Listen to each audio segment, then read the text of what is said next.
Lecture quotidienne de la Bible. Jour 41. Ancien Testament. Exodus 6/13-30, Exodus 7, Exodus 8. L'Éternel parla à Moïse et à Aaron, et leur donna des ordres au sujet des enfants d'Israël et au sujet de Pharaon, roi d'Égypte, pour faire sortir du pays d'Égypte les enfants d'Israël. Voici les chefs de leur famille. Fils de Ruben, premier-né d'Israël, Enoch, Palu, Hétzron et Carmi. Ce sont là les familles de Ruben. Fils de Siméon, Jemuel, Jamin, Ohad, Jakin et Tsochar, et Saül, fils de la Cananéenne. Ce sont là les familles de Siméon. L'Éternel parla à Moïse et à Aaron, et leur donna des ordres au sujet des enfants d'Israël et au sujet de Pharaon, roi d'Égypte, pour faire sortir du pays d'Égypte les enfants d'Israël. Voici les chefs de leur famille. Fils de Ruben, premier-né d'Israël, Enoch, Palu, Hétzron et Carmi. Ce sont là les familles de Ruben. Fils de Siméon, Jemuel, Jamin, Ohad, Jakin et Tsochar, et Saül, fils de la Cananéenne.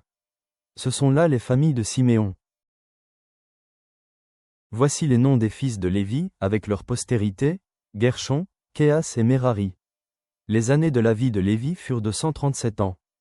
Fils de Gershon, Libni et Shimei, et leurs familles. Fils de Kéas, Amram, Jitséar, Hébron et Uziel. Les années de la vie de Kéas furent de 133 ans. Fils de Merari, Machli et Mouski. Ce sont là les familles de Lévi, avec leur postérité. Amram prit pour femme Jochébed, sa tante, et elle lui enfanta Aaron et Moïse. Les années de la vie d'Amram furent de 137 ans. Fils de Jitséar, Coré, Népheg et Zikri. Fils d'Uziel, Michaël, Eltsaphen et Sitri. Aaron prit pour femme Élishéba, fille d'Aminadab, sœur de Narchon, et elle lui enfanta Nadab, Abihu, Éléasar et Itamar. Fils de Coré, Assir, Elkana et Abiasaph. Ce sont là les familles des Corites. Éléasar, fils d'Aaron, prit pour femme une des filles de Putiel, et elle lui enfanta Phiné. Tels sont les chefs de famille des Lévites, avec leurs familles. Ce sont là cet Aaron et ce Moïse, à qui l'Éternel dit, « Faites sortir du pays d'Égypte les enfants d'Israël, selon leurs armées. » Ce sont eux qui parlèrent à Pharaon, roi d'Égypte, pour faire sortir d'Égypte les enfants d'Israël. Ce sont là ce Moïse et cet Aaron. Lorsque l'Éternel parla à Moïse dans le pays d'Égypte, l'Éternel dit à Moïse, « Je suis l'Éternel. Dis à Pharaon, roi d'Égypte, tout ce que je te dis. » Et Moïse répondit en présence de l'Éternel, « Voici, je n'ai pas la parole facile. Comment Pharaon m'écouterait-il » L'Éternel dit à Moïse, « Vois, je te fais Dieu pour Pharaon, et Aaron, ton frère, sera ton prophète. Toi, tu diras tout ce que je t'ordonnerai. Et Aaron, ton frère, parlera à Pharaon, pour qu'il laisse aller les enfants d'Israël hors de son pays. Et moi, j'endurcirai le cœur de Pharaon, et je multiplierai mes signes et mes miracles dans le pays d'Égypte.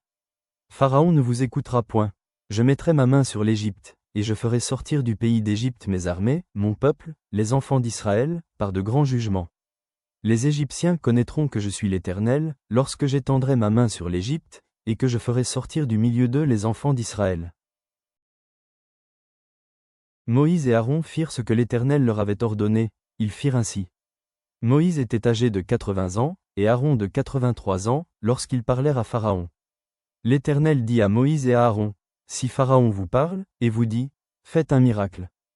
Tu diras à Aaron, prends ta verge, et jette-la devant Pharaon. Elle deviendra un serpent. » Moïse et Aaron allèrent auprès de Pharaon, et ils firent ce que l'Éternel avait ordonné.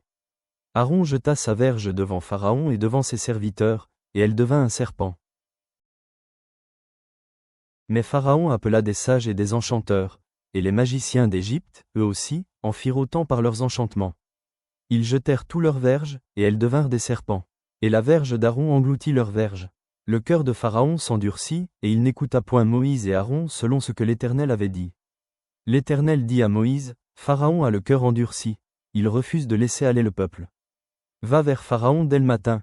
Il sortira pour aller près de l'eau, et tu te présenteras devant lui au bord du fleuve. Tu prendras à ta main la verge qui a été changée en serpent. Et tu diras à Pharaon, l'Éternel, le Dieu des Hébreux, m'a envoyé auprès de toi, pour te dire, laisse aller mon peuple, afin qu'il me serve dans le désert. Et voici, jusqu'à présent tu n'as point écouté. Ainsi parle l'Éternel, à ceci tu connaîtras que je suis l'Éternel. Je vais frapper les eaux du fleuve avec la verge qui est dans ma main, et elles seront changées en sang. Les poissons qui sont dans le fleuve périront, le fleuve se corrompra, et les Égyptiens s'efforceront en vain de boire l'eau du fleuve. L'Éternel dit à Moïse, dis à Aaron, prends ta verge, et étends ta main sur les eaux des Égyptiens, sur leurs rivières, sur leurs ruisseaux, sur leurs étangs, et sur tous leurs amas d'eau. Elles deviendront du sang, et il y aura du sang dans tout le pays d'Égypte, dans les vases de bois et dans les vases de pierre. Moïse et Aaron firent ce que l'Éternel avait ordonné. Aaron leva la verge, et il frappa les eaux qui étaient dans le fleuve, sous les yeux de Pharaon et sous les yeux de ses serviteurs, et toutes les eaux du fleuve furent changées en sang. Les poissons qui étaient dans le fleuve périrent, le fleuve se corrompit, les Égyptiens ne pouvaient plus boire l'eau du fleuve, et il y eut du sang dans tout le pays d'Égypte. Mais les magiciens d'Égypte en firent autant par leurs enchantements. Le cœur de Pharaon s'endurcit, et il n'écouta point Moïse et Aaron, selon ce que l'Éternel avait dit. Pharaon s'en retourna, et alla dans sa maison, et il ne prit pas même à cœur ces choses. Tous les Égyptiens creusèrent aux environs du fleuve, pour trouver de l'eau à boire, car ils ne pouvaient boire de l'eau du fleuve. Il s'écoula 7 jours, après que l'Éternel eut frappé le fleuve. L'Éternel dit à Moïse, va vers Pharaon, et tu lui diras, ainsi parle l'Éternel, laisse aller mon peuple, afin qu'il me serve. Si tu refuses de le laisser aller, je vais frapper par des grenouilles toute l'étendue de ton pays. Le fleuve fourmillera de grenouilles, elles monteront, et elles entreront dans ta maison, dans ta chambre à coucher et dans ton lit, dans la maison de tes serviteurs et dans celle de ton peuple, dans tes fours et dans tes pétrins. Les grenouilles monteront sur toi, sur ton peuple, et sur tous tes serviteurs. L'Éternel dit à Moïse, dis à Aaron, étends ta main avec ta verge sur les rivières, sur les ruisseaux et sur les étangs, et fais monter les grenouilles sur le pays d'Égypte.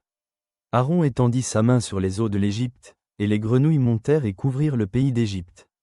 Mais les magiciens en firent autant par leurs enchantements. Ils firent monter les grenouilles sur le pays d'Égypte.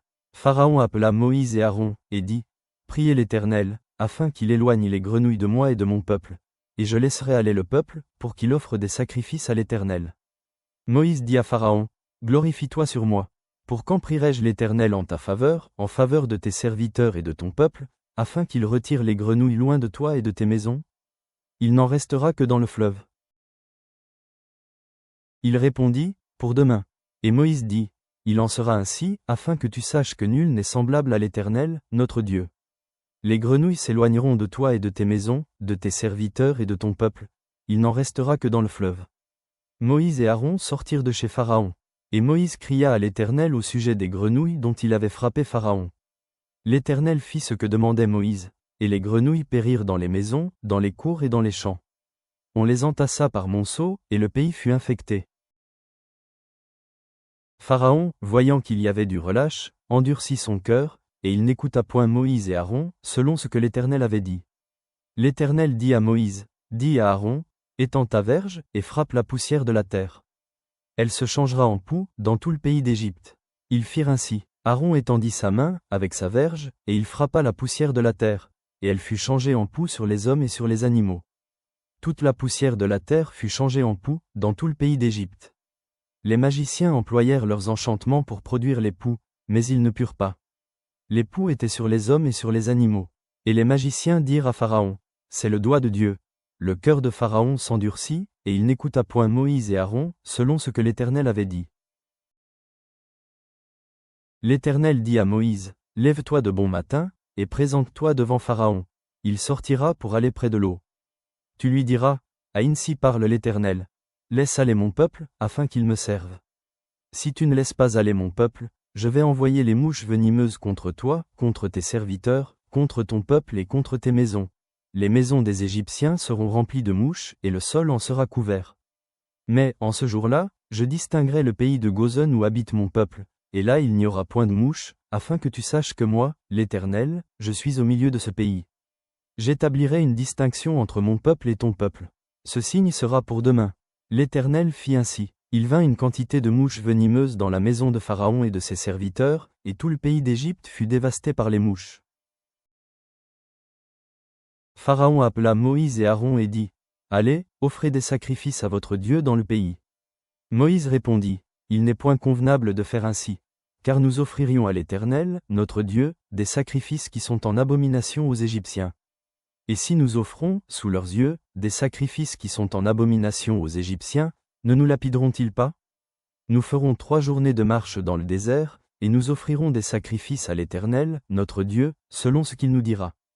Pharaon dit, je vous laisserai aller, pour offrir à l'Éternel, votre Dieu, des sacrifices dans le désert. Seulement, vous ne vous éloignerez pas, en y allant. Priez pour moi. Moïse répondit, je vais sortir de chez toi, et je prierai l'Éternel. Demain, les mouches s'éloigneront de Pharaon, de ses serviteurs et de son peuple. Mais, que Pharaon ne trompe plus, en refusant de laisser aller le peuple, pour offrir des sacrifices à l'Éternel. Moïse sortit de chez Pharaon, et il pria l'Éternel. L'Éternel fit ce que demandait Moïse, et les mouches s'éloignèrent de Pharaon, de ses serviteurs et de son peuple. Il n'en resta pas une.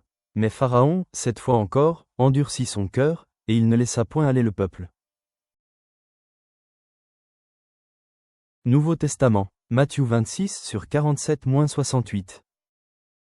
Comme il parlait encore, voici, Judas, l'un des 12, arriva, et avec lui une foule nombreuse armée d'épées et de bâtons, envoyés par les principaux sacrificateurs et par les anciens du peuple. Celui qui le livrait leur avait donné ce signe. Celui que je baiserai, c'est lui. Saisissez-le. Aussitôt, s'approchant de Jésus, il dit, Salut, Rabbi. Et il le baisa. Jésus lui dit, Mon ami, ce que tu es venu faire, fais-le. Alors ces gens s'avancèrent, mirent la main sur Jésus, et le saisirent. Comme il parlait encore, voici, Judas, l'un des 12, arriva, et avec lui une foule nombreuse armée d'épées et de bâtons, envoyés par les principaux sacrificateurs et par les anciens du peuple. Celui qui le livrait leur avait donné ce signe. Celui que je baiserai, c'est lui. Saisissez-le. Aussitôt, s'approchant de Jésus, il dit, Salut, Rabbi. Et il le baisa. Jésus lui dit, Mon ami, ce que tu es venu faire, fais-le. Alors ces gens s'avancèrent, mirent la main sur Jésus, et le saisirent. Et voici, un de ceux qui étaient avec Jésus étendit la main, et tira son épée. Il frappa le serviteur du souverain sacrificateur, et lui emporta l'oreille. Alors Jésus lui dit, Remets ton épée à sa place, car tous ceux qui prendront l'épée périront par l'épée. Penses-tu que je ne puisse pas invoquer mon Père, qui me donnerait à l'instant plus de 12 légions d'anges? Comment donc s'accompliraient les Écritures, d'après lesquelles il doit en être ainsi? En ce moment, Jésus dit à la foule, Vous êtes venus, comme après un brigand, avec des épées et des bâtons, pour vous emparer de moi. J'étais tous les jours assis parmi vous, enseignant dans le temple, et vous ne m'avez pas saisi. Mais tout cela est arrivé afin que les écrits des prophètes fussent accomplis. Alors tous les disciples l'abandonnèrent, et prirent la fuite. Ceux qui avaient saisi Jésus l'emmenèrent chez le souverain sacrificateur Caïphe, où les scribes et les anciens étaient assemblés. Pierre le suivit de loin jusqu'à la cour du souverain sacrificateur, y entra, et s'assit avec les serviteurs, pour voir comment cela finirait. Les principaux sacrificateurs et tout le Sanhédrin cherchaient quelques faux témoignages contre Jésus, suffisants pour le faire mourir. Mais ils n'en trouvèrent point, quoique plusieurs faux témoins se fussent présentés. Enfin, il en vint 2, qui dirent. Celui-ci a dit, Je puis détruire le temple de Dieu, et le rebâtir en 3 jours. Le souverain sacrificateur se leva, et lui dit, Ne réponds-tu rien? Qu'est-ce que ces hommes déposent contre toi? Jésus garda le silence, et le souverain sacrificateur, prenant la parole, lui dit, Je t'adjure, par le Dieu vivant, de nous dire si tu es le Christ, le Fils de Dieu. Jésus lui répondit, Tu l'as dit. De plus, je vous le déclare, vous verrez désormais le Fils de l'homme assis à la droite de la puissance de Dieu, et venant sur les nuées du ciel. Alors le souverain sacrificateur déchira ses vêtements, disant, Il a blasphémé. Qu'avons-nous encore besoin de témoins? Voici, vous venez d'entendre son blasphème. Que vous en semble? Ils répondirent, Il mérite la mort. Là-dessus, ils lui crachèrent au visage, et lui donnèrent des coups de poing et des soufflets en disant, Christ, prophétise, dis-nous qui t'a frappé. Ils répondirent, Il mérite la mort. Là-dessus, ils lui crachèrent au visage, et lui donnèrent des coups de poing et des soufflets en disant, Christ, prophétise, dis-nous qui t'a frappé. Psaume 19 sur 7-14. Il se lève à une extrémité des cieux, et achève sa course à l'autre extrémité. Rien ne se dérobe à sa chaleur. La loi de l'Éternel est parfaite, elle restaure l'âme. Le témoignage de l'Éternel est véritable, il rend sage l'ignorant. Les ordonnances de l'Éternel sont droites, elles réjouissent le cœur. Les commandements de l'Éternel sont purs, ils éclairent les yeux.